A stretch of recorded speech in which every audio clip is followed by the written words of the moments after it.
بسم اللہ الرحمن الرحیم۔ السلام علیکم ورحمۃ اللہ وبرکاتہ۔ صف بندی ہو چکی تو ابو عبیدہ بن جراح رضی اللہ عنہ، خالد بن ولید رضی اللہ عنہ اور دوسرے سالار ایک سرے سے دوسرے سرے تک گئے۔ وہ مجاہدین کا حوصلہ بڑھا رہے تھے۔ وہ ہنستے اور مسکراتے تھے، اور کہیں رک جاتے تو خالد بن ولید رضی اللہ عنہ چند الفاظ کہہ کر ان کے جذبوں کو سہارا دیتے تھے۔ ان کے الفاظ کچھ اس قسم کے تھے کہ اللہ کی طرف سے بڑے سخت امتحان کا وقت آ گیا ہے۔ اللہ کی مدد اسی کو حاصل ہوتی ہے جو اس کی راہ پر ثابت قدم رہتا ہے۔ دنیا میں اور آخرت میں عزت اور تکریم انہیں ملتی ہے جن کے دلوں میں ایمان کی شمع روشن ہوتی ہے، اور وہ کفر کی تیز دھار تلوار کا مقابلہ بے خوف ہو کر کرتے ہیں۔ مورخ طبری نے لکھا ہے کہ یہ سالار ایک دستے کے سامنے سے گزرے تو ایک مجاہد نے کہا، رومی اتنے زیادہ اور ہم کتنے تھوڑے ہیں۔ خالد بن ولید رضی اللہ عنہ نے گھوڑا روک لیا۔ میرے رفیق خالد بن ولید رضی اللہ عنہ نے بڑی بلند آواز میں کہا، کہو رومی کتنے تھوڑے اور ہم کتنے زیادہ ہیں۔ طاقت تعداد کی نہیں ہوتی، طاقت اللہ کی مدد سے بنتی ہے۔ تعداد رومیوں کے پاس ہے، اللہ ہمارے ساتھ ہے۔ اللہ جس کا ساتھ چھوڑ دے وہ بہت کمزور ہو جاتا ہے۔ زیادہ تر مورخوں نے لکھا ہے کہ سالار اور کماندار جب اپنی فوج میں گھوم پھر رہے تھے تو یہ آیت بلند آواز سے پڑھتے تھے، جس کا ترجمہ ہے، کتنی ہی بار چھوٹی چھوٹی جماعتیں اللہ کے چاہنے سے بڑی جماعتوں پر غالب آئی ہیں۔ اللہ صبر و استقامت والوں کا ساتھ دیتا ہے۔ وہ اگست 632 عیسوی کے تیسرے رجب 15 ہجری کے دوسرے ہفتے کی ایک رات تھی۔ مجاہدین تمام رات عبادت الہی اور تلاوت قرآن میں مصروف رہے۔ اللہ کے سوا کون تھا جو ان کی مدد کو پہنچتا؟ اکثر مجاہدین سورہ انفال کی تلاوت کرتے رہے۔ رومی محاذ بھی شب بھر بیدار رہا۔ وہاں پادریوں نے سپاہیوں کو عبادت اور دعا میں مصروف رکھا۔ دونوں طرف مشعلیں بھی جلتی رہیں اور جگہ جگہ لکڑیوں کے ڈھیر جلتے رہے تاکہ رات کو دشمن حملہ کرنے آئے تو آتا نظر آ جائے۔ دونوں فوجوں پر ہیجان اور کھچاؤ کی کیفیت طاری تھی۔ مسلمانوں کے محاذ سے صبح کی اذان کی آواز اٹھی۔ مجاہدین نے وضو اور زیادہ تر نے تمیم کر کے باجماعت نماز پڑھی اور اپنی جگہوں پر چلے گئے۔ جنگ شروع ہونے والی تھی، جس کا شمار تاریخ کی بہت بڑی جنگوں میں ہوتا ہے۔ سورج افق سے اٹھا تو اس نے زمین پر بڑا ہی ہیبت ناک منظر دیکھا۔ 40,000 کی فوج 1.5 لاکھ نفری کی فوج کے مقابلے میں کھڑی تھی۔ شان تو ہرقل کے لشکر کی تھی، اس کے جھنڈے لہرا رہے تھے اور بہت سی صلیبیں اوپر کو اٹھی ہوئی تھی۔ اس میں ذرا سا بھی شک کی گنجائش نہیں تھی کہ یہ لشکر اپنے سامنے کھڑی اس چھوٹی سی فوج کو نصف و نابود کر دے گا۔ جرجا رومی فوج کا ایک سالار تھا جو انفرادی مقابلوں میں بہت شہرت رکھتا تھا۔ اپنے سالار اعلیٰ ماہان کے حکم سے وہ آگے بڑھا۔ کیا خالد بن ولید میں اتنی ہمت ہے کہ میری تلوار کے سامنے آ سکے؟ جرجا نے للکار کر کہا، میں ہوں رومیوں کا قاتل۔ خالد بن ولید رضی اللہ عنہ للکارتے ہوئے آگے بڑھے، میں ہوں خالد بن ولید۔ خالد بن ولید رضی اللہ عنہ دونوں فوجوں کے درمیان جا کر رک گئے۔ انہوں نے تلوار نکال لی تھی، لیکن جرجا نے تلوار نہ نکالی، وہ گھوڑے پر سوار آ رہا تھا۔ خالد بن ولید رضی اللہ عنہ نے اپنے گھوڑے کو اس کے گھوڑے کے اتنا قریب لے گئے کہ دونوں گھوڑوں کی گردنیں مل گئیں۔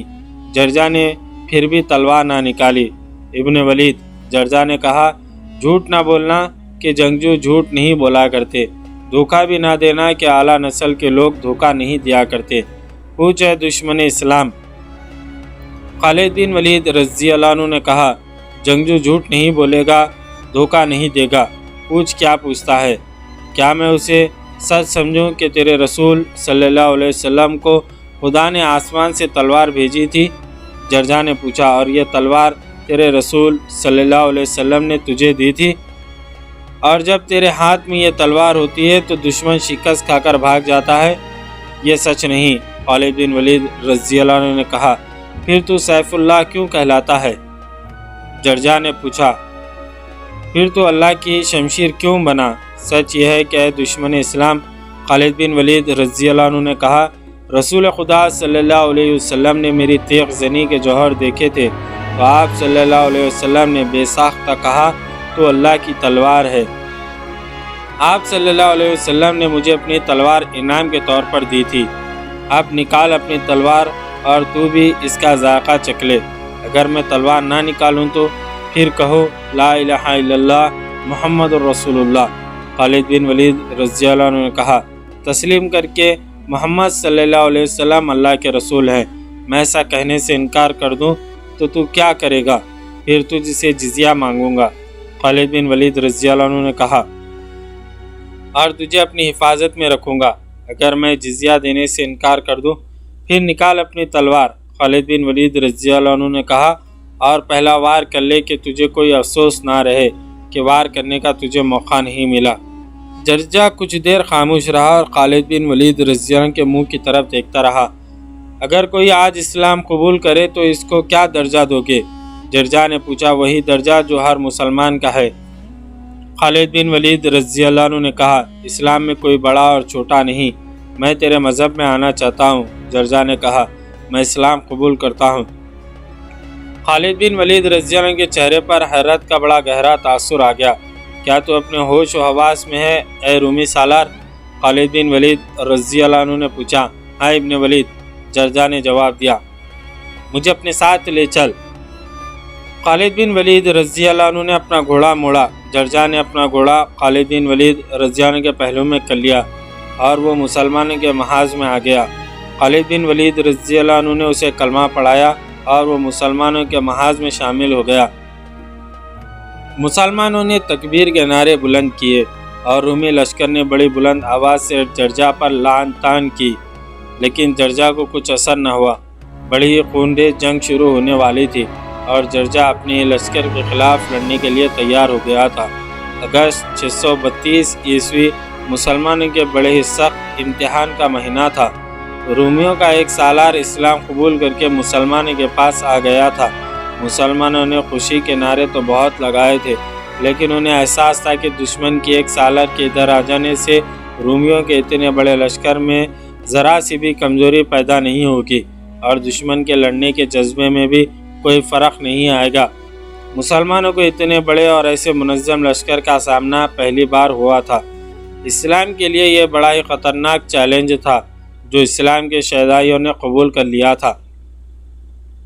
مسلمان ایک خودکش جنگ کے لیے تیار ہو گئے تھے اور یہ پہلا موقع تھا کہ مسلمان عورتیں بھی مردوں کے دوش بدوش لڑنے کے لیے تیار ہو گئی تھی۔ انہیں ابو عبیدہ بن جراح رضی اللہ عنہ نے تو یہ کہا تھا کہ خیموں کے ڈنڈے نکال لیں اور پتھر اکٹھا کر لیں اور جو مسلمان بھاگ کر پیچھے آئے اس پر پتھر برسائیں اور اس کے منہ پر ڈنڈے مارے، لیکن عورتوں نے اپنے آپ کو جنگ میں کود پڑنے کے لیے بھی تیار کر لیا تھا۔ دونوں فوجوں کی نفری ان کے سامنے تھی۔ وہاں تو ہر مسلمان عورت میں اپنے مردوں جیسا جذبہ تھا، لیکن ان میں چند ایک عورتیں غیر معمولی جذبے والی تھیں۔ ان میں خاتون ہند اور دوسری قولہ بنت الزور خاص طور پر قابل ذکر ہے۔ ہند کا پہلے ذکر آ چکا ہے۔ وہ ابو سفیان کی بیوی تھی۔ اسلام قبول کرنے سے پہلے جنگ احد میں انہوں نے اپنے قبیلے کا حوصلہ بڑھانے کے لیے میدان جنگ میں گیت گائے تھے۔ یہ گیت رزمیہ نہیں تھے اور باقاعدہ جنگی ترانے بھی نہیں تھے۔ ان گیتوں میں اپنے آدمیوں کی مردانگی کو ابھارا گیا تھا اور کچھ اس قسم کے الفاظ تھے کہ تم ہار گئے تو تمہاری بیویاں تمہیں اپنے جسموں کو ہاتھ بھی نہیں لگانے دیں گی۔ ہند کا چچا اس لڑائی میں حضرت حمزہ رضی اللہ عنہ کے ہاتھوں مارا گیا تو ہند نے مشہور برچھی بازو وحشی بن حرب رضی اللہ عنہ کو حضرت حمزہ رضی اللہ عنہ کے قتل کے لیے کہا اور اسے انعام پیش کیا تھا۔ وحشی بن حرب رضی اللہ عنہ کی پھینکی ہوئی برچھی کبھی قطع نہیں گئی تھی۔ اس نے میدان جنگ میں حضرت حمزہ رضی اللہ عنہ کو ڈھونڈ نکالا اور تاک کر برچھی ماری۔ برچھی حضرت حمزہ کے پیٹ میں اتر گئی اور وہ شہید ہو گئے۔ کچھ عرصے بعد ابو سفیان نے اور ہند نے اسلام قبول کر لیا، اور اب اس عورت کا وہی جوش و خروش اور جذبہ اسلام کی سربلندی کی خاطر لڑی جانے والی جنگوں میں کام آ رہا تھا۔ ان کا بیٹا یزید بن ابو سفیان اسلامی لشکر میں سالار تھا۔ دوسری نامور خاتون خولہ بنت الزور تھی، جو زرار بن الزور کی بہن تھی۔ زرار کا بہت بار ذکر آ چکا ہے۔ وہ خود زرہ اور قمیص اتار کر لڑا کرتے تھے۔ اس غیر معمولی دلیری کی وجہ سے زرار رومیوں میں ننگا ہو کر قہر اور غضب سے لڑنے والے کے نام سے مشہور ہو گئے تھے۔ 2 سال پہلے زرار ایک معرکے میں رومیوں کی صفوں میں اتنی دور چلے گئے کہ بہت سے رومیوں نے انہیں گھیر لیا اور زندہ پکڑ لیا تھا۔ زرار رومیوں کے لیے بہت اہم شکار تھے۔ کوئی سوچ بھی نہیں سکتا تھا کہ رومی انہیں زندہ چھوڑ دیں گے، اور یہ بھی کوئی نہیں سوچ سکتا تھا کہ زرار کی بہن خولہ انہیں چھڑا لے آئیں گی۔ پہلے تفصیل سے بیان ہو چکا ہے کہ خولہ ایک معرکے میں چہرے پر نقاب اور سر پر سبز عمامہ رکھ کر رومیوں کی صفوں پر ٹوٹ پڑی تھی۔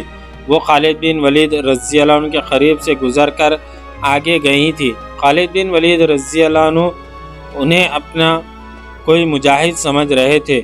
انہوں نے آخر انہیں اپنے پاس بلایا تو انہیں پتہ چلا کہ یہ کوئی آدمی نہیں بلکہ ایک عورت ہے اور زرار بن الزور کی بہن ہے۔ یہ اطلاع مل گئی کہ رومی زرار کو زنجیروں میں باندھ کر فلاں طرف لے جا رہے ہیں۔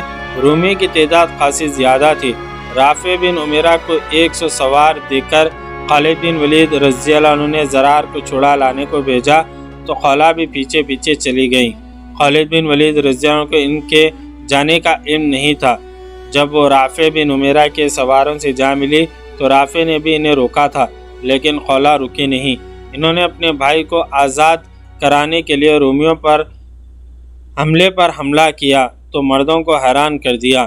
اس طرح جان کی بازی لگا کر زرار کو رومیوں سے چھڑایا تھا اور اپنے ساتھ لے آئی تھی۔ ان کے وہ الفاظ جو انہوں نے زرار کو گلے لگا کر کہا تھا تاریخ میں محفوظ ہے: میرے عزیز بھائی، میرے دل کی تپش دیکھ کس طرح تیرے فراق میں جل رہا ہے۔ اب جب کہ رومی بلند و بالا پہاڑ کی طرح سامنے کھڑے تھے تو ہند اور خولہ اور دوسری مسلمان عورتیں صرف بیویوں اور بیٹیوں کی حیثیت سے بیٹھی نہیں رہ سکتی تھیں، نہ وہ اپنے فرض کو صرف دعاؤں تک محدود رکھ سکتی تھی۔ ہند اور خولہ عورتوں کے کیمپ میں مردانہ چال چلتی گھوم پھر رہی تھی۔ وہ عورتوں کو لڑائی کے لیے تیار کر رہی تھی۔ انہوں نے یہاں تک فیصلہ کر لیا تھا کہ بچوں والی عورتوں کو پیچھے پھینک کر آگے چلی جائیں گی۔ رومی سالار جرجا نے خالد بن ولید رضی اللہ عنہ کے ہاتھ پر اسلام قبول کیا اور اس کے ساتھ ہی انفرادی مقابلے پھر شروع ہو گئے۔ رومی اپنے سالار جرجا کی کمی کی خفت یوں مٹانے لگے کہ وہ اپنے چنے ہوئے سالاروں کو انفرادی مقابلوں کے لیے اتارتے جا رہے تھے۔ عموماً 3-4 مقابلے ہوا کرتے تھے، لیکن مقابلوں کو ختم ہی نہیں ہونے دے رہے تھے۔ ادھر سے کوئی سالار، نائب سالار یا کوئی کماندار سامنے آ کر رومیوں کو للکارتا تو رومی اپنے کسی نامی گرامی تیغزن یا پہلوان کو آگے کر دیتے تھے۔ تقریباً ہر مقابلے میں رومی مارا گیا یا بھاگ گیا۔ خلیفہ اول ابو بکر صدیق رضی اللہ عنہ کے بیٹے عبد الرحمن رضی اللہ عنہ مقابلے کے لیے سامنے آئے۔ میں ہوں رسول خدا صلی اللہ علیہ وسلم کے پہلے خلیفہ ابو بکر صدیق رضی اللہ عنہ کا بیٹا عبد الرحمن نے دونوں فوجوں کے درمیان گھوڑا ایک چکر میں دوڑاتے للکار کر کہا: رومیوں، میری حیثیت کا کوئی سالار آگے بھیجو۔ تاریخ میں اس رومی سالار کا نام نہیں ملتا جو ان کے مقابلے میں آیا۔ وہ جو کوئی بھی تھا بڑی جلدی کٹ کر گرا۔ کیا اتنے بڑے لشکر میں میرے پائے کا کوئی سالار نہیں؟ عبد الرحمن بن ابی بکر رضی اللہ عنہ نے رومیوں کو للکارا۔ رومیوں کی صفوں سے کالے رنگ کا ایک گھوڑا نکلا جس کا قد اونچا نہیں تھا، سر سے دم تک لمبائی عام گھوڑوں سے زیادہ تھی۔ اس کا چمکتا ہوا جسم گھٹا ہوا اور غیر معمولی طور پر موٹا تازہ تھا۔ گھوڑا دوڑتا تو زمین ہلتی محسوس ہوتی تھی۔ وہ اپنے سوار کے قابو میں تھا، لیکن اس کا چال اور مستی ایسی تھی جیسے اپنے سوار کے قابو میں نہ ہو۔ اس کا سوار گورے رنگ کا تھا اور اپنے گھوڑے کی طرح فربا جسم کا تھا۔ وہ پہلوان لگتا تھا۔ اے بدقسمت جوان، رومی سالار نے للکار کر کہا، کیا تو روم کے بیٹے ایلمور کی برچی کے سامنے کچھ دیر اپنے گھوڑے پر بیٹھا نظر آتا رہے گا؟ خدا کی قسم، عبد الرحمن نے اپنے گھوڑے کو ایڑ لگا کر کہا، روم والے ابھی وہ برچی نہیں بنا سکے جو ابن ابی بکر کو گھوڑے سے گرا سکے۔ ایلمور کی برچی کالے گھوڑے کی رفتار سے عبد الرحمن کی طرف آ رہی تھی۔ عبد الرحمن کے ہاتھ میں تلوار تھی۔ گھوڑے ایک دوسرے کے قریب آئے تو ایلمور نے رکابوں میں کھڑے ہو کر عبد الرحمن کو برچی ماری، لیکن عبد الرحمن نے اپنے گھوڑے کو ذرا ایک طرف کر دیا اور خود پہلو کی طرف اتنا جھک گئے کہ رومی سالار کی برچی کا وار خالی گیا۔ عبد الرحمن نے وہیں سے گھوڑا موڑا اور بڑی تیزی سے ایلمور کے پیچھے گئے۔ ایلمور ابھی گھوڑے کو موڑ رہا تھا۔ عبد الرحمن کی تلوار اس کلائی پر پڑی جس ہاتھ میں اس نے برچی پکڑ رکھی تھی۔ ہاتھ صاف کٹ کر بازو سے الگ ہو گیا۔ برچی اس ہاتھ سمیت جس نے اسے پکڑ رکھا تھا زمین پر جا پڑی۔ یہ زخم معمولی نہیں تھا۔ ایلمور بلبلا اٹھا۔ عبد الرحمن کا گھوڑا اس کے ارد گرد دوڑ رہا تھا۔ ایلمور نے کٹے ہوئے ہاتھ والا بازو اوپر اٹھایا اور اس بازو سے خون ابل کر بہتے ہوئے دیکھ رہا تھا کہ عبد الرحمن کی تلوار اس کے بغل میں گہری اتر گئی۔ ایلمور نے گھوڑے کو ایڑ لگائی اور رخ اپنے لشکر کی طرف کر لیا۔ وہ اپنے لشکر تک نہ پہنچ سکا، راستے میں ہی گر پڑا۔ اس کا کالا گھوڑا اپنے لشکر تک پہنچ گیا۔ عبد الرحمن نے ایک بار پھر رومیوں کو للکارا، لیکن خالد بن ولید رضی اللہ عنہ نے انہیں پیچھے بلا لیا۔ ضروری نہیں تھا کہ عبد الرحمن ہر مقابلہ جیت جاتے۔ یہ کے بعد دیگر 6-7 مسلمان سالار انفرادی مقابلوں کے لیے گئے اور ان کے مقابلے میں اترنے والے رومی مارے گئے یا شدید زخمی ہو کر بھاگ گئے۔ عبد الرحمن ایک بار پھر بغیر کسی کی اجازت کے آگے چلے گئے اور رومیوں کو للکارا۔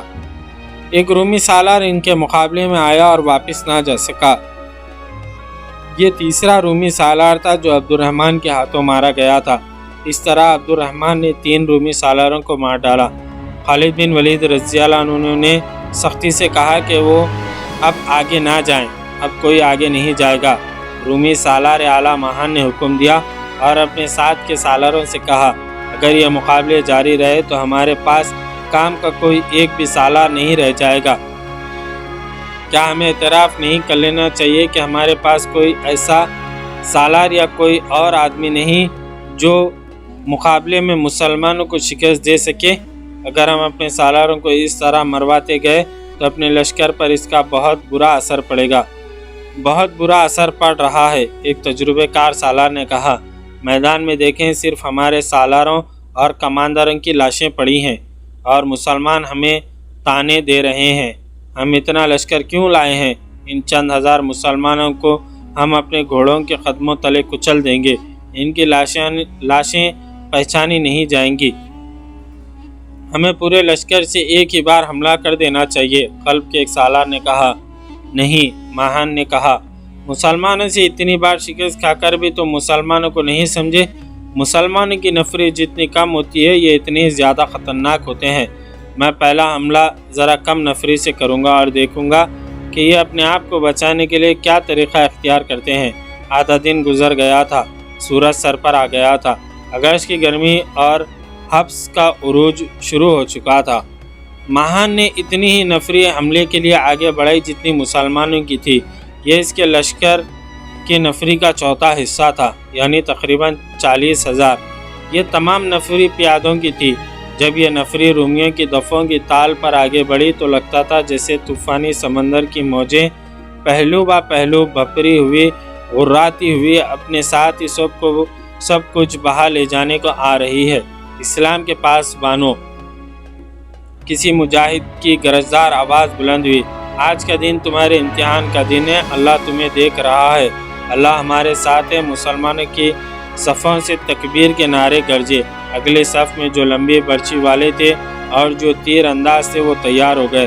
ایک ایک تیر کمان میں چلا گیا، برچیاں تن گئی۔ ہر مجاہد کی زبان پر اللہ کا نام تھا، بعض کسی نہ کسی آیت کا ورد کر رہے تھے۔ رومی پیادوں کا سیلاب قریب آ گیا تھا۔ اسلام کے نیزہ بازوں نے بڑھ بڑھ کر برچیوں کے وار شروع کر دیے۔ آگے والے رومی گرتے تھے تو پیچھے والے انہیں روندتے ہوئے آگے بڑھتے۔ نیزہ بازوں کا کام کچھ تو تیر اندازوں نے آسان کر دیا تھا۔ رومی ابھی برچیوں کی زد سے دور ہی تھے کہ ان پر تیر اندازوں نے تیروں کا مینہ برسا دیا تھا۔ رومیوں نے تیروں کو ڈھالوں پر لینے کی کوشش کی تھی، پھر بھی کئی رومی تیروں کا شکار ہو گئے۔ اس سے رومیوں کی پیش قدمی کی رفتار سست ہو گئی۔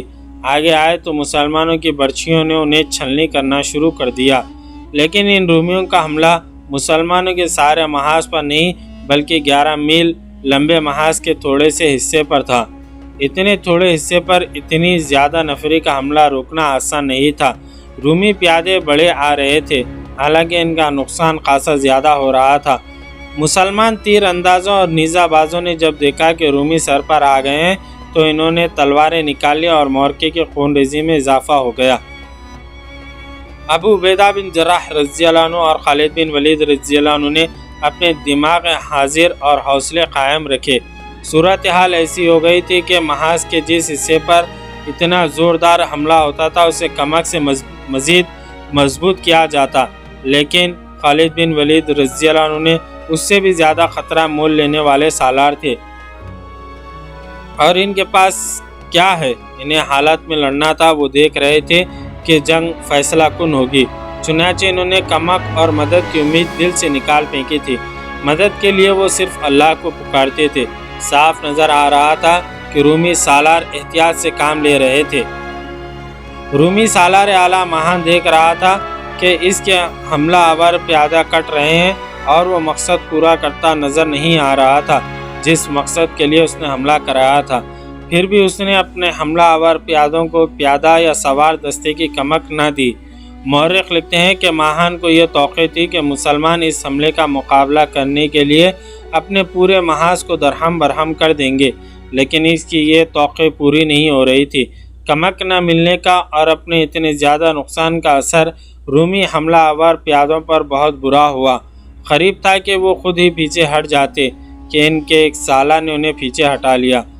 اس کی ایک وجہ یہ بھی تھی کہ سورج غروب ہو رہا تھا۔ وہ منظر جذباتی سا تھا۔ جب مجاہدین جو اپنی جگہ سے آگے چلے گئے تھے واپس آئے، ان کی عورتیں ان کی طرف دوڑ پڑی۔ وہ اپنے خاوندوں کو پکار رہی تھی۔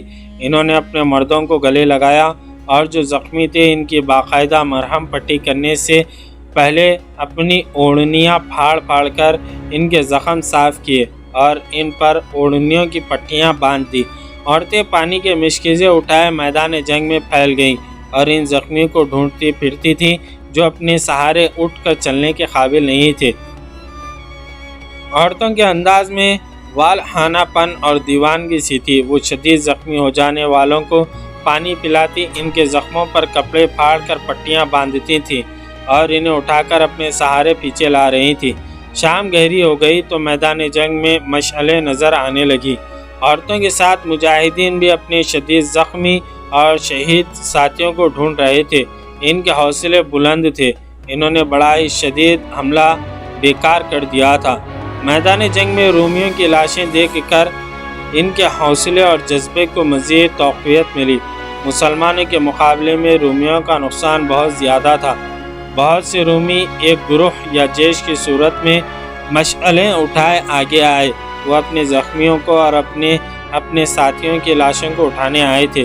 وہ ایسی ترتیب اور ایسے انداز سے چلے آ رہے تھے جیسا حملہ کرنے آ رہے ہو۔